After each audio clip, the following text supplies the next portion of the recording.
बिस्मिल्लाहिर्रहमानिर्रहीम। अस्सलामुअलैकुम स्टूडेंट्स।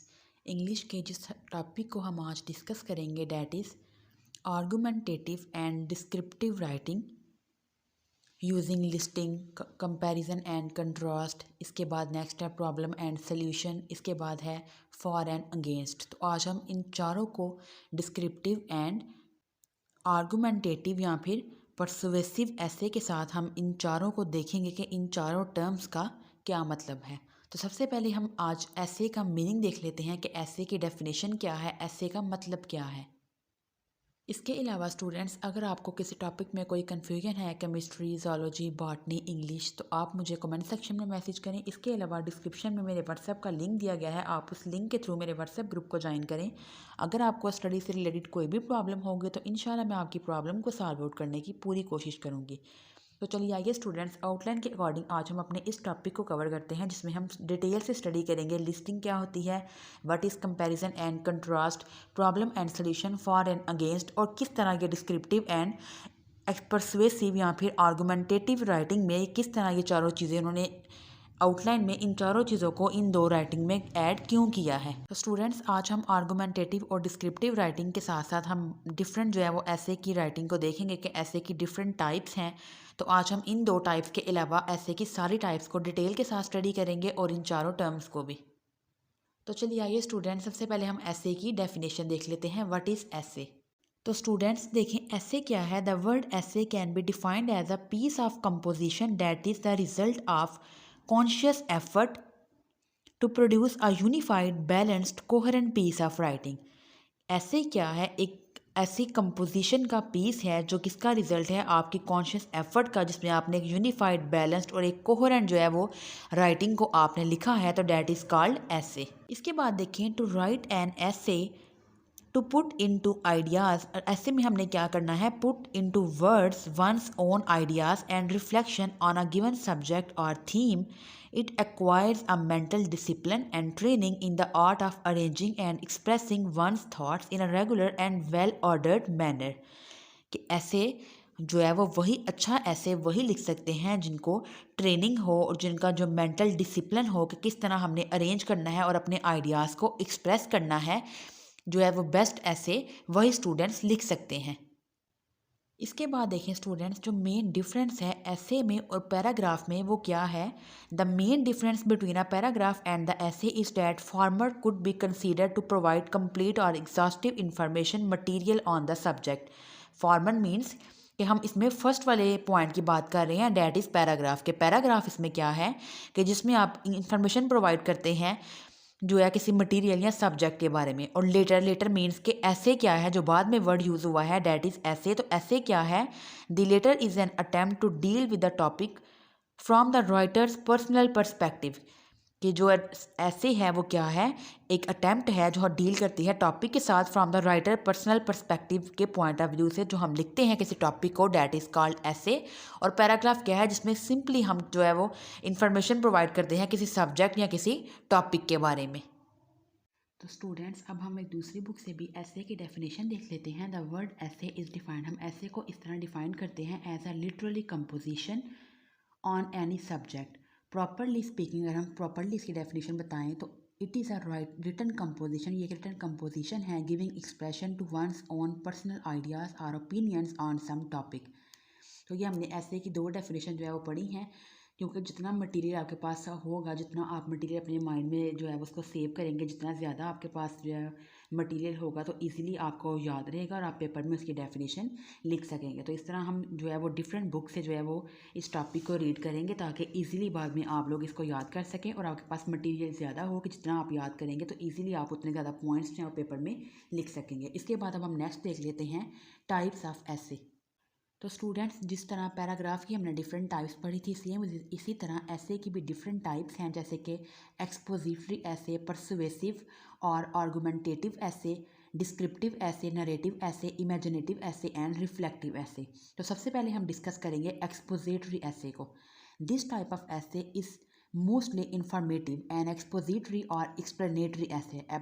अब आप इसको याद रखिए एमसीक्यूज़ के लिए भी कि एक्सपोजिटरी ऐसे का सेकंड नेम क्या है, explanatory essay. Attempt to explain a concept और a topic such as force of gravitation, electricity and its use etcetera.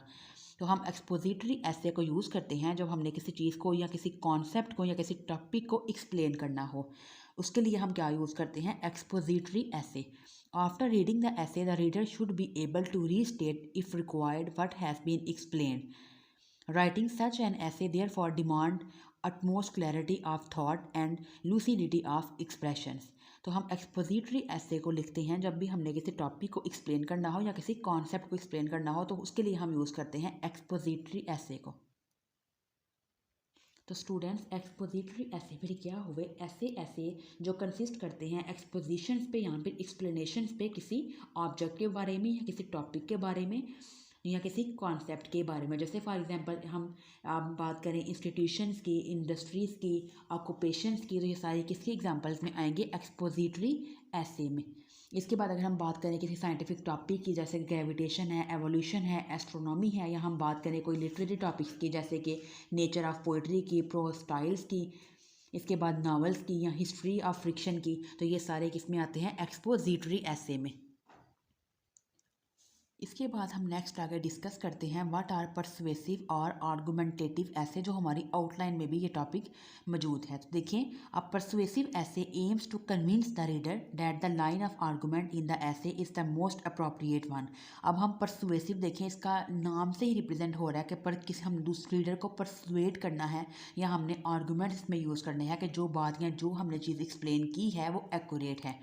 तो परसुएसिव ऐसे क्या है, कन्विंस करते हैं, इनका मकसद ही ये है, ये लिखे इसलिए जाते हैं जब आपने रीडर को कन्विंस करना हो कि जो आप लाइन या आर्गूमेंट बता रहे हैं ऐसे में वो अप्रोप्रिएट है। Generally controversial topic such as private schools are better than public school, अगर आपको ये टॉपिक आ गया है तो फिर आपने उसमें परसुएसिव ऐसे लिखना है, आपने परसुएट करना है, अपने आर्गूमेंट्स देने हैं कि किस तरह जो प्राइवेट स्कूल्स हैं वो बेटर हैं देन द पब्लिक स्कूल से।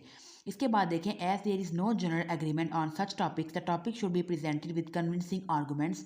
तो इसमें आपने क्या यूज़ करने होते हैं, कन्विंसिंग आर्गूमेंट्स के हमने आर्गूमेंट्स जो है वो यूज़ करने हैं कि किस तरह हम रीडर को परसुएट करें कि जो हम बता रहे हैं, जो हमने कॉन्सेप्ट बताया है वो एक्यूरेट है, उसमें कोई भी जो है वो फॉल्टी नहीं है, उसमें कोई भी जो है वो मिस्टेक नहीं है, बल्कि हम रीडर को परसुएट करें, उसको कन्विंस करें कि जो हमारा पॉइंट ऑफ व्यू है वो एक्यूरेट है। इसके बाद स्टूडेंट्स हम पहले देख लेते हैं व्हाट इज़ डिस्क्रिप्टिव ऐसे। इसके बाद जो हमारे आउटलाइन के टॉपिक्स थे, कंपैरिजन एंड कंट्रास्ट, इसके बाद लिस्टिंग, इसके बाद प्रॉब्लम एंड सोल्यूशन है, कॉज एंड इफेक्ट वगैरह, इस तरह के कुछ टॉपिक्स थे। उसके बाद जो नेक्स्ट हमने देखा था उसमें फॉर एंड अगेंस्ट था, तो उसको हम ये जो है वो टाइप पढ़ने के बाद हम उन पॉइंट्स को डिस्कस करते हैं। तो देखें डिस्क्रिप्टिव ऐसे क्या है, सिमिलर टू डिस्क्रिप्टिव पैराग्राफ, जैसे हमने सेम पढ़ा था डिस्क्रिप्शन पैराग्राफ में हमें कोई भी टॉपिक दिया जाता है जिसकी हमने डिटेल जो है किसी पर्सन की, प्लेस की या इवेंट की हमें पूरी डिटेल बतानी होती है, तो दैट इज़ कॉल्ड, उसके लिए हम यूज़ करते हैं डिस्क्रिप्टिव ऐसे को। Similar to description paragraph, a descriptive essay presents a visual impression of a person, place, event or object। कि आपने एक विजुअल इंप्रेशन बताना है किसी पर्सन का, प्लेस का, इवेंट का या ऑब्जेक्ट का, कि आपको मैंने कोई टॉपिक, जैसे फॉर एग्जांपल मैंने आपको एक टॉपिक दे दिया ताजमहल, अब आपने इसको विजुअलाइज करना है अपने सामने और उसके सारी आपने डिटेल बतानी है, तो वो किस में आएगी, डिस्क्रिप्टिव ऐसे में। The most important thing in writing a descriptive essay is to ensure that the description is so vivid that the reader is able to visualize in his or her mind a clear picture of what has been described। वो कहते हैं descriptive ऐसे में आपने एक चीज़ को ensure करना है कि आप इस तरह का अथेंटिक मटेरियल यूज़ करें कि रीडर जो है वो विजुलाइज करे अपने माइंड में उसकी क्लियर पिक्चर को, जो चीज़ आप उसको डिस्क्राइब कर रहे हैं। तो इसके बाद हम देख लेते हैं कि उन्होंने इन दो ऐसे में, आर्गुमेंटेटिव और डिस्क्रिप्टिव ऐसे में या राइटिंग में, उन चीज़ों का जिक्र क्यों किया है। तो सबसे पहले हम देख लेते हैं लिस्टिंग क्या है। अब देखिए लिस्टिंग हम यूज़ करते हैं, ये पॉइंट्स जो मैं आपको बता रही हूँ ये आपने साथ साथ नोट डाउन करते जाना है ताकि आपको याद रहे। तो देखिए लिस्टिंग क्या है, listing is used to brainstorm and write ideas about their chosen topic as they come. अब लिस्टिंग क्या है कि जैसे जैसे आपके माइंड में कोई आइडियाज़ आते जाएंगे आपने उनको जो है उसको नोट डाउन करते जाना है। इसके बाद देखिए हम लिस्टिंग में क्या क्या चीज़ें हम बताते हैं, उसकी डिटेल्स को, जो उसमें हमने जो हर चीज़ को बताना होता है। तो फॉर एग्जांपल अगर मैं आपसे कहूँ कि आपने किसी बैंक की लिस्टिंग डिटेल्स बतानी है तो आप उसकी लिस्टिंग कैसे करेंगे, आप उसकी डिटेल बताएंगे जिसमें बैंक का नेम है, इसके बाद उसमें आप उसकी पिक्चर्स ऐड करेंगे, उसकी वीडियोस ऐड करेंगे, लिस्ट ऑफ इन्फॉर्मेशन आप उसमें रखेंगे। तो लिस्टिंग क्या है, एक लिस्ट ऑफ इन्फॉर्मेशन है जो कि पब्लिश होती है रेगुलरली। अब वो कोई चीज़ भी हो सकती है या कोई लिस्ट भी हो सकती है। तो इसमें एग्जांपल आप ऐसे देंगे जैसे एक ड्रामा होता है तो उन्होंने ड्रामे की पूरी लिस्टिंग की होती है कि इस ड्रामे की ये वाली एपिसोड इस दिन रिलीज़ होगी और इस ड्रामे की एपिसोड इस दिन रिलीज़ होगी। तो इसलिए हम यूज़ करते हैं इसमें लिस्टिंग को, कि लिस्टिंग एक ऐसी लिस्ट ऑफ इन्फॉर्मेशन है जो कि रेगुलरली पब्लिश्ड होनी होती है। तो देखिए इसमें डिफरेंट एग्जाम्पल भी आ सकती हैं, जैसे for example newspaper, magazines and headline. अब जब आपने न्यूज़पेपर अगर पढ़ा हो तो आप देखेंगे कि उसमें भी डिफरेंट सेक्शंस बने होते हैं कि हमने किस न्यूज़ को पहले लिखना है और कौन सी न्यूज़ को हमने लास्ट पे लिखना है। जैसे फॉर एग्जांपल वो उन पर डिपेंड करता है कि वो स्पेसिफिक से जनरल की तरफ मूव कर रहे हैं या फिर वो जनरल से स्पेसिफिक इन्फॉर्मेशन की तरफ मूव कर रहे हैं। तो उसके बाद अगर हम मैगजीन की बात करें तो मैगजीन में भी उन्होंने लिस्टिंग की होती है कि इस चीज़ को हम पहले एक्सप्लेन करेंगे, देन इसके बाद हम नेक्स्ट आगे मूव करेंगे। और सेम इस तरह जब आप हेडलाइन सुनते हैं, न्यूज़ सुनते हैं, तो उसमें भी उन्होंने पहले लिस्टिंग की होती है अपने पास नोट्स की फॉर्म में या फिर उन्होंने पॉइंट्स की फॉर्म में अपने पास लिखा होता है कि हमने न्यूज़ को पहले सुनाना है और कौन सी न्यूज़ को बाद में सुनाना है। तो इस तरह जो है वो लिस्टिंग बहुत इंपॉर्टेंट है राइटिंग जो है वो टेक्निक में, कि आपको लिस्टिंग आनी चाहिए कि किस तरह आप जो है डिफरेंट चीज़ों को लिस्ट करते हैं। तो लिस्टिंग क्या है, एक इन्फॉर्मेशन है जो पब्लिश होनी होती है रेगुलर बेसिस पे। तो इसमें हमने एग्जांपल देखी न्यूज़पेपर की, मैगजीन्स की और हेडलाइंस की। अब ये ऐसा आपको लॉन्ग क्वेश्चन नहीं आता, ये जस्ट वैसे ही उन्होंने आपको बताया था कि किस तरह उन्होंने आपकी इन्फॉर्मेशन के लिए ये चीज़ जो है वो आपकी आउटलाइन में ऐड किया है कि आपको पता हो कि लिस्टिंग क्या होती है। यहाँ पर ये चार्ट में वो दे सकते हैं कि लिस्टिंग जो है वो किस तरह से की जाती है, लिस्टिंग क्या है और लिस्टिंग इंपॉर्टेंट क्यों है। तो अगर आपको आती भी है इसकी इंपॉर्टेंस कि लिस्टिंग जो है वो इंपॉर्टेंट क्यों है, तो आप उसमें लिख सकते हैं कि लिस्टिंग की मदद से हम अपने आइडियाज़ को रेगुलर फॉर्म में अरेंज करते हैं, एक रेगुलरिटी आ जाती है उसमें, एक जो है उसमें कोहेरेंस आ जाती है, उसमें इरेगुलरिटी को हम रिमूव कर देते हैं। जिस तरह जो है वो लिस्टिंग है वो इंपॉर्टेंट होती है कि हम सारे पॉइंट्स को लिख लेते हैं, कोई पॉइंट स्किप नहीं रहता। तो जो लिस्टिंग है वो इस तरह से इंपॉर्टेंट है और उसकी मैंने आपको डेफिनेशन भी बता दी है। तो होप्स वो आपको लिस्टिंग की समझ आ गई होगी। अब नेक्स्ट हम आगे मूव करते हैं कंपैरिजन एंड कंट्रास्ट पे।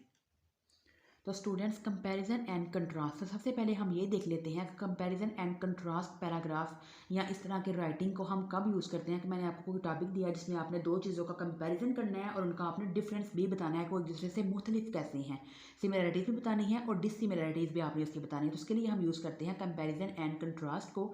तो कंपैरिजन एंड कंट्रास्ट हम मोस्टली लिखते हैं डिस्क्रिप्टिव फॉर्म ऑफ राइटिंग में। जो अभी हमने पढ़ा डिस्क्रिप्टिव ऐसे, हमने ऐसे की टाइप पढ़ी, तो हम कंपैरिजन एंड कंट्रास्ट को डिस्क्रिप्टिव राइटिंग में लिखते हैं। तो अब देखें, जैसे मैंने आपको एक एग्जांपल दी कि हम आप रोबोट का, आप कंप्यूटर का या फिर आप ह्यूमन जो है वो मेमोरी का मुआवजना करें, उसका आप कंपैरिजन करें, उसकी सिमिलरिटीज़ भी बताएं और उसकी डिससिमिलरिटीज़ बताएं कि कैसे वो आपस में सिमिलर भी हैं और डिससिमिलर भी हैं। तो देखिए कि वो कहती है कि जैसे कि जो मेमोरी है वो भी ग्रो कर सकती है और ह्यूमन का ब्रेन भी ग्रो करता है। अब जो मेमोरी है वो कैसे ग्रो करती है कि आप उसमें डिफरेंट कंप्यूटर चिप्स ऐड करेंगे, वेयर एज जो आपकी मेमोरी ब्रेन में है वो कैसे ग्रो करती है, बाय स्ट्रॉन्गर साइनेप्टिक कंडीशन से।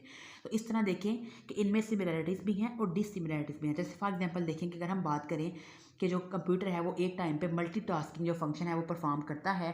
दूसरी तरफ अगर आप देखें कि जो ह्यूमन है वो, जो कंप्यूटर जो है वो कैलकुलेट कर सकता है डिफरेंट वैल्यूज़ को एट अ सेम टाइम, लेकिन ह्यूमन जो है उसके लिए डिफ़िकल्ट है। बट अगर हम दूसरी तरफ अब इनकी सिमिलरिटीज़ की तरफ जाएँ तो दोनों जो है वो मल्टीटास्किंग है, दोनों जो है वो डिफरेंट फंक्शन परफॉर्म कर सकते हैं एट अ टाइम। तो कंप्यूटर देखें डिफरेंट फंक्शन परफॉर्म करता है, ऐड करता है, multiply, division, subtraction at a time कर सकता है। तो उसी तरह जो ह्यूमन का ब्रेन है वो भी डिफरेंट फंक्शन परफॉर्म करता है एट अ टाइम। जैसे फॉर एग्जांपल वो उसने हार्ट रेट को भी कंट्रोल करना होता है, इसके बाद आपके ब्लड प्रेशर को भी, इसके बाद आपके जो है वो रेस्पिरेटरी सिस्टम को भी। तो इस तरह जो ब्रेन है आपके ब्लड प्रेशर को कंट्रोल करता है, हार्ट रेट को, आपकी ब्रीथिंग को। तो इस तरह जो अगर हम सिमिलरिटी देखें तो इस तरह जो ब्रेन है वो भी मल्टीटास्किंग है, डिफरेंट फंक्शन परफॉर्म करता है एट अ टाइम। तो इस तरह ये कंपैरिजन एंड कंट्रास्ट क्या होता है आपको इस एग्जांपल से समझ आ गई होगी कि हमने दो चीज़ें डिफरेंट, हमने जो है वो चीज़ें ली और उनका हमने आपस में क्या किया, कंपैरिजन, उसमें सिमिलरिटीज़ भी देखी और उसमें डिससिमिलरिटीज़ को भी हमने एक्सप्लेन किया। तो इसके बाद स्टूडेंट्स मैं जनरली आपको कॉज एंड इफ़ेक्ट बताती हूँ कि कॉज एंड इफ़ेक्ट हम लिखते हैं कि अब ये हम लिखते हैं आर्गूमेंटेटिव ऐसे में कि हमने अपने आर्गूमेंट्स देने होते हैं, हमने रीडर को परसुएड करना है कि जो आर्गूमेंट हम बता रहे हैं वो एक्यूरेट है। इसकी एग्जांपल मैं आपको ऐसे देती हूँ, आप इस एग्जांपल को नोट डाउन कर लें। जैसे फॉर एग्जांपल कि एक जो है वो इफ़ेक्ट क्या हुआ कैंसर का। अब कैंसर एक इफ़ेक्ट हुआ है, अब इसके काजेज़ क्या हैं? तो इसके काजेज़ ऐसे हैं कि जैसे देखें, पॉवर्टी है, गुर्बत है। अब पॉवर्टी जो है वो काज करती है, पॉवर्टी से क्या होगा कि आपका जो है वो नर्वस सिस्टम आपका जो है उससे डैमेज होता है, आपके नर्वस सिस्टम जो है वो इम्बैलेंस हो जाएगा, आपके हार्मोन्स इम्बैलेंस होते हैं जो है वो। अब पॉवर्टी से क्या है, आप में टेंशन जो है वो आएगी। अब जब आप टेंशन लेंगे उससे क्या होगा, आपके हार्मोन चेंज होंगे, डिफरेंट आप में हार्मोनल जो है वो डिफरेंट जो है वो उसमें चेंजेस आ जाएंगी। अब उससे क्या होगा कि जब अब पॉवर्टी ने क्या काज की, टेंशन, टेंशन से क्या होगा कि साइंटिफिकली ये बात प्रूव हुई है कि जब आप टेंशन लेते हैं तो आप जो ट्यूमर की फॉर्मेशन है वो ज़्यादा होगी। अब जब ट्यूमर की फॉर्मेशन होगी तो ट्यूमर फॉर्मेशन क्या काज करता है, कैंसर को। अब देखें, कॉज क्या थी, पॉवर्टी। अब पॉवर्टी ने इसकी डिटेल लेक्चर भी जो है वो मेरी पिछली जो हमने प्रीवियस वीडियो हमने जो है मैंने आपके लिए बनाई थी, प्रीवियस लेक्चर में हमने डिस्कस किया था काइंड्स ऑफ पैराग्राफ को, तो उसमें डिटेल से हमने ये इस एग्जांपल को डिस्कस किया था कि अब का जो है वो कॉज क्या हुआ जो है वो कैंसर का, और उसकी इफ़ेक्ट क्या थे जो है वो कैंसर, और कॉजेज़ क्या थे पॉवर्टी के। गुर्बत ने जो है वो, गुर्बत की वजह से टेंशन आई, टेंशन की वजह से जो है वो ट्यूमर की फॉर्मेशन हुई, और ट्यूमर की फॉर्मेशन से क्या इफेक्ट आया, कैंसर का। तो इस तरह ये कॉज एंड इफेक्ट, बस आपने जो है वो वैसे कॉन्सेप्ट है कि आपने इसको याद रखना है कि कॉज एंड इफेक्ट क्या होता है, ऐसा चीज़ आपको पेपर में नहीं आएगा। इसके बाद हम देख लेते हैं what is for and against. अब देखिए फॉर एंड अगेंस्ट क्या है। फॉर मीन्स कि हम सपोर्ट कर रहे हैं किसी चीज़ को, और अगेंस्ट मीन कि हम सपोर्ट नहीं कर रहे। तो इसमें देखिए कि हमने एट अ टाइम किसी चीज़ को जो है वो सपोर्ट भी करना है, फिर हमने साथ उसके बताना भी है कि हम इसको सपोर्ट क्यों नहीं करें। हमने दोनों चीज़ों को साथ साथ लेकर चलना है। हमने इसमें दो चीज़ें बतानी होती हैं, ऑन वन हैंड, और सेकंड हमने ये बताना होता है ऑन द अदर हैंड। तो अब ये एक फॉर्मल राइटिंग है जो हम किसी टॉपिक पे लिखते हैं, जब हम कंसीडर कर रहे होते हैं उसके अपोजिट पॉइंट ऑफ व्यू को। तो फॉर एंड अगेंस्ट भी हम यूज़ करते हैं आर्गुमेंटेटिव राइटिंग में, जिसमें हमने अपने आर्गूमेंट्स बताने होते हैं कि हम इस चीज़ को सपोर्ट क्यों कर रहे हैं, और अगर सपोर्ट कर रहे हैं तो ये अथेंटिक है, हमने रीडर को कन्विंस करना है। और अगर हम इस चीज़ को सपोर्ट नहीं करें तो हमने उसके भी आर्गूमेंट्स देने हैं, परसुएट करना है रीडर को कि हम इस चीज़ को जो है वो सपोर्ट क्यों नहीं कर रहे, उसकी रीज़न क्या है। अब नेक्स्ट हम देख लेते हैं डिफरेंट अपनी जो है वो काइंड्स ऑफ ऐसे को, डिफरेंट क्लासिफिकेशंस को। तो आई होप कि आपको वापस इसकी समझ आ गई होगी कि कॉज एंड इफेक्ट क्या था, प्रॉब्लम एंड सोल्यूशन क्या था, इसके बाद कंपैरिजन एंड कंट्रास्ट क्या था, लिस्टिंग क्या थी, और इसके बाद फॉर एंड अगेंस्ट भी वैसे छोटी छोटी टर्म्स थी। ये आपको ऐसा पेपर में जो है वो कोई लॉन्ग क्वेश्चन में नहीं आता। हाँ, ये आ सकता है कि जब आपने कोई ऐसे लिखना है और ये पेपर में लॉन्ग क्वेश्चन आ भी चुका है कि आप जो है वो एक चेक लिस्ट बनाएं ऐसे लिखने के। तो इसकी भी मैं डिटेल वीडियो आपके साथ नेक्स्ट लेक्चर में शेयर करूंगी, टॉपिक बाय टॉपिक, जब हम आगे नेक्स्ट मूव करेंगे कि किस तरह हम ऐसे की एक चेक लिस्ट बनाते हैं। तो ऐसे के टॉपिक से ये रॉन्ग क्वेश्चन आया था, बाकी इसमें से जो है आर्गूमेंटेटिव और डिस्क्रिप्टिव राइटिंग जो है और ये छोटे छोटे टर्म्स जो है वो नहीं आई थी, बल्कि इसमें उन्होंने ये कहा था कि आप जो है वो ऐसे की चेक लिस्ट कैसे बनाते हैं। मैंने इसका पेपर भी जो है वो पास्ट पेपर जो है वो अपने यूट्यूब चैनल पर शेयर किया हुआ है, आप उस पास्ट पेपर को देख सकते हैं, आपको आइडिया हो जाएगा कि आपको ये पेपर किस तरह आएगा इस सब्जेक्ट का। तो उसके बाद स्टूडेंट्स अब हम नेक्स्ट आगे डिस्कस करते हैं what is narrative essay. When you wish to write about your first journey by air you may narrate a series of events. कि हम नरेशन कब लिखते हैं, जब हमने किसी चीज़ को, किसी इवेंट को बयान करना हो, तो उसके लिए हम क्या यूज़ करते हैं, नरेटिव राइटिंग को, नरेटिव ऐसे को। अनलाइक अ स्टोरी और a novel, a narrative essay treats the events as a topic and so the narration includes a writer's comment such as essay may be written on an incident such as celebration of the festival or an annual function or disaster और an earthquake. तो देखिए यहाँ tsunami आ गई है, या हमने किसी incident को जो है वो एक्सप्लेन करना है, जैसे प्लेन क्रैश को, शिप रैक को, इसके बाद अ जर्नी बाय रेल्स, इसके बाद बस, प्लेन, अ कार, तो biographical topic such as the autobiography of a scooter. तो इसके लिए हम क्या यूज़ करते हैं, नरेटिव राइटिंग को। या आपने लिखना होगा my first year at the university या फिर माई चाइल्डहुड, तो इसके लिए हम क्या यूज़ करते हैं, नरेटिव राइटिंग को। तो इसका मतलब नरेटिव राइटिंग जो है वो कंसिस्ट करती है मेनली नरेशन। नरेशन मीन्स कि आपने डिस्क्राइब करना होता है समथिंग और सम इवेंट को, सीरीज़ को। जैसे इसमें डिफरेंट जो है वो एग्जांपल्स आती हैं, इसमें आपने जो है वो नरेटिव जो है वो रिलेट करती है, should be treated as a subject for thought and comment and so the essay should be more or less reflective. जो नरेटिव ऐसे है वो ट्रीट करता है हिस्टोरिकल स्टोरी से, जो है कोई लेजेंड, जैसे for example the rain of Akbar, इस तरह जो है वो डिफरेंट है। इसमें आपने किसी चीज़ को एक्सप्लेन करना होता है, जैसे फॉर एग्जांपल जर्नी को, यहाँ पे एक स्टोरी को जो रियल भी हो सकती है, यहाँ पे इमेजिनरी भी हो सकती है, तो इसके लिए हम यूज़ करते हैं नरेटिव राइटिंग को। इसके बाद हम नेक्स्ट आगे देख लेते हैं व्हाट इज़ इमेजिनेटिव ऐसे। तो इमेजिनेटिव देखें ऐसे क्या है, इसमें नाम से ही आपको जो है वो सजेस्ट हो रहा है कि इमेजिनेटिव मीन्स कि आपने अपनी फीलिंग्स को, यहाँ पे एक्सपीरियंस को जो है वो इसमें जो है एक्सप्लेन नहीं आपने बताना, बल्कि आपने क्या करना है, इसमें आपने इमेजिनेशंस को आपने इसमें एक्सप्लेन करना है। जैसे फॉर एग्जांपल देखें, as a name suggest the type of essay mainly जो है वो किस power of one's imagination and expression, कि एक कोई कितना इमेजिन कर सकता है किसी चीज़ को या एक्सप्रेशंस को, तो इमेजिनेटिव राइटिंग हम उसमें यूज़ करते हैं। मिसाल के तौर पर अगर हमने आपको कहा है कि आप एक ऐसे लिखें, if I were a Barak Obama, कि अगर आप लोग बारक ओबामा होते तो उसके बारे में आपने लिखना है। इसके बाद नेक्स्ट देखें, autobiography of ₹100 note and similar topics, different topics भी हो सकते हैं। तो इसके लिए हम क्या यूज़ करते हैं, इमेजिनेटिव ऐसे को, कि अब आप इमेजिनेशन करके बताएं कि अगर आप प्राइम मिनिस्टर होते तो यहाँ प्रेसिडेंट हो तो आप किस तरह जो है वो मुल्क का निज़ाम चलाएंगे। तो ये एक इमेजिनेटिव ऐसे है, इमेजिनेशंस हैं आपकी, कि आप अपने एक्सप्रेशन बताएंगे तो कि किस तरह जो है वो आप इसको ऐसे को एक्सप्लेन करते हैं। तो देखिए इसमें क्या है, essay on subject such as the feeling and experience of the sailor wrecked on a desert island may be called imaginative essay. तो इस तरह के ऐसेस में जो राइटर है is called to place himself in imagination, के writer ने अपने आप को इमेजिनेशन की जगह पे रखना होता है, और फिर उसने इस राइटिंग को या इस तरह के ऐसे को उसने लिखना होता है। इसके बाद हम नेक्स्ट आगे देख लेते हैं reflective essay. Essay on abstract topics या concept such as honesty, truth, patriotism, cooperation come under this type, के इस तरह के ऐसे किस में आते हैं, रिफ्लेक्टिव ऐसे में, which contain the writers reflection on a topic, जो कि अब आपको मैंने एक टॉपिक दिया, अब आपकी जो है राइटर्स की जो है वो उसमें क्या होती हैं, रिफ्लेक्शन किसी टॉपिक के ऊपर, के राइटर इस बारे में क्या सोचता है, उसकी रिफ्लेक्शंस क्या हैं। The writer support his her point of view with arguments, reliable facts and figures and sometimes with the opinions of the experts, कि अब इसमें जो है राइटर है उसने अपने पॉइंट ऑफ व्यू को आर्गूमेंट्स के थ्रू, रिलायबल फैक्ट्स के थ्रू, फिगर्स के थ्रू एक्सप्लेन करना होता है, और सम टाइम किसी एक्सपर्ट्स के ओपिनियंस के थ्रू भी। जैसे फॉर एग्जांपल देखिए, रिफ्लेक्टिव ऐसे are those on topic such as honesty is the best policy, habits die hard. तो अब ये इस तरह इसके ऊपर अब आपके कि आप क्या सोचते हैं ऑनेस्टी के, क्या honesty is the best policy है। अब इसकी रिफ्लेक्शंस क्या है राइटर के ऊपर, तो वो किस तरह इस जो है राइटिंग को एक्सप्लेन करता है। तो देखें रिफ्लेक्टिव ऐसे क्या है, रिफ्लेक्शन है आपका या थॉट है किसी सब्जेक्ट के ऊपर, या आपका आइडिया है जो आपके माइंड में अराइज होता है। इस तरह रिफ्लेक्टिव ऐसे हैं वो कंसिस्ट करते हैं रिफ्लेक्शंस पे या थॉट्स पे किसी टॉपिक के ऊपर। तो स्टूडेंट्स ये हमारा आज का टॉपिक था।